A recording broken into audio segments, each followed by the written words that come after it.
mà đó bà san cô thông mà đó liền là mó bọc ôn ơi nè anh nè cô chỉ ti sắp bài đi thà ồ gì chơi nhẹ rầm phơm nèต้องសក់ទឹកភ្នែកខានមកប្រាសាទអង្គរធំមើលនៅឆ្នាំពីឆ្នាំ2000និងឆ្នាំ2010ខ្ញុំរៀបការហើយខ្ញុំនាំឪពុកម្ដាយបងប្អូនខ្ញុំមកហ្នឹងមកលេងប្រាសាទអង្គរតូចនិងប្រាសាទអង្គរធំឆ្នាំ2010ដល់ឆ្នាំ2026ចឹង16ឆ្នាំហើយតែខ្ញុំអត់បាន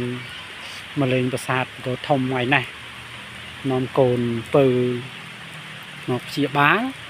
ហើយត្រឡប់ទៅវិញហើយបានឆ្លៀតចូលមកប្រាសាទអង្គរធំ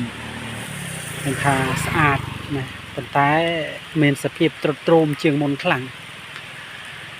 ស្នាដៃដ៏អស្ចារ្យនេះពិតជាគួរឲ្យគោរពឃើញហើយរំភើបឃើញហើយញាប់ញ័រនៅក្នុងចិត្តនឹកស្ញប់ស្ញែងដល់បុព្វបុរសខ្មែរដែលលោកបានកសាងប្រាសាទដ៏អច្ឆរិយៈនេះធ្វើឲ្យយើងជាខ្មែរមានមោទនភាពនិងសប្បាយរីករាយដែលបានកើតជាខ្មែរនិងមានអ្វីដែលសេសសល់អំពីស្នាដៃដូនតាខ្មែរជាច្រើនហើយត្បិតតែទ្រុឌទ្រោមប៉ុន្តែជាស្នាដៃដែលបន្សល់ឲ្យយើងទាំងអស់គ្នាបានឃើញច្បាស់ថាសម័យនោះពិតជាសម័យដែលរុងរឿងបំផុតនៅក្នុងតំបន់អាស៊ីអាគ្នេយ៍របស់យើង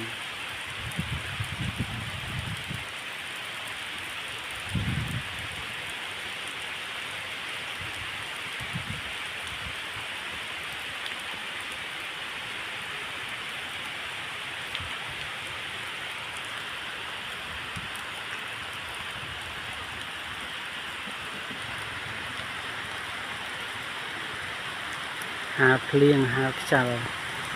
រាប់ពាន់ឆ្នាំកន្លងមកប្រាសាទនៅតែឆោលនៅតែបង្ហាញអំពីភាពអស្ចារ្យ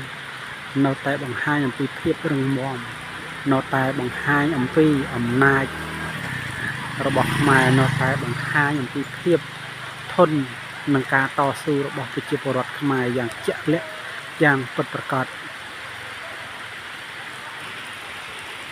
ស្នាមញញឹមនៅកំពូលប្រាសាទមួយពោពេញដោយក្តីសង្ឃឹម